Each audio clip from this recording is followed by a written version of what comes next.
Hi, people, welcome to the eighth part of the series. Okay, तो problem number 8 कह रहा है that there's a uniformly charged thin half ring. Uniformly charged term is very important. It signifies that the linear charge density of this object is a constant. तो सबसे पहले तो हमें ये linear charge density कैलकुलेट करना होगा और फिर उसके बाद हम लोग electric field strength at the curvature centre that is the centre of this half ring हम कैलकुलेट कर सकते हैं. So let me draw the diagram first. It is somewhat like this.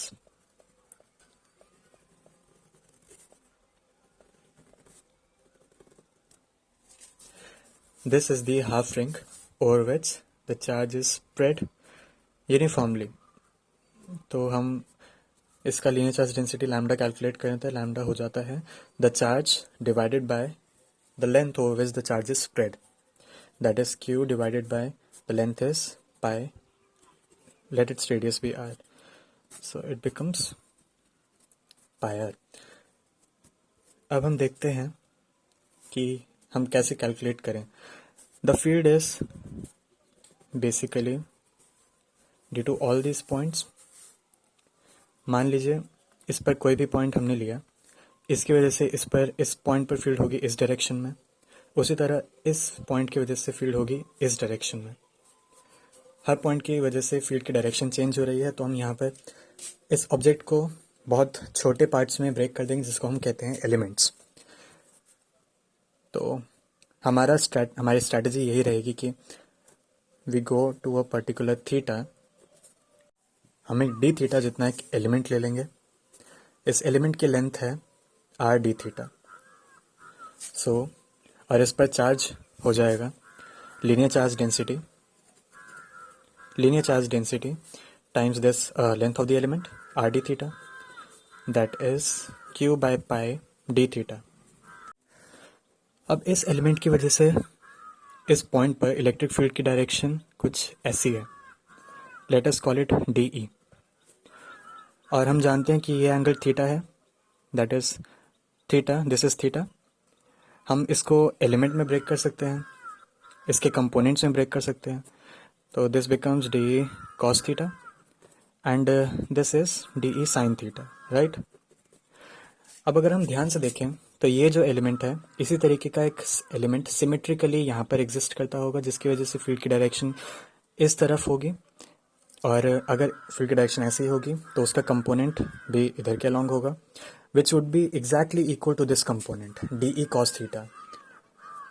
और हम देख सकते हैं कि ये दो क्वांटिटीज इक्वल हैं और ऑपोजिट डायरेक्शन में हैं, so they will cancel each other out. तो अल्टीमेटली हर किसी भी थीटा के लिए हम ऐसे सिमेट्रिकल ऑब्जेक्ट्स एलिमेंट्स ढूंढ सकते हैं जिनकी वजह से ये सारे D E cos theta elements cancel हो जाएंगे और बचेगा सिर्फ in total D E sine theta. So the electric field, the net electric field would be equal to summation of all such elements dE sin theta. We already know what dE is. dE is given by dq over r square 1 by 4 pi epsilon naught and a capital R square sin theta. And dq we have calculated here 1 by 4 pi epsilon naught q by pi r square sin theta d theta. And this integral varies from angle 0 to angle pi, 0 to pi. Now we are left with calculation only. We have also been given with the values here that q is 0.7 nanocoulomb. A nano of any unit is 10 power minus 9 times its SI unit. Example के लिए कह सकते हैं कि अगर टाटा सोमो is an SI unit तो Tata nano is 10 power minus 9 times of that unit. वो कार इतनी छोटी है. प्रॉब्लम की कन्वीनियंस के लिए हम लोग थोड़ी एडजस्टमेंट करते हैं. 2q over 4 pi epsilon not pi r square.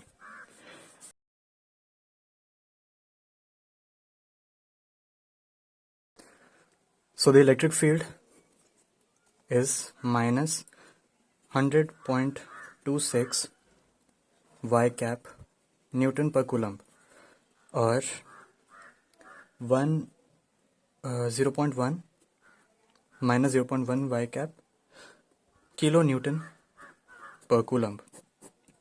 With this, we end the 8th part of our series. Thank you for watching.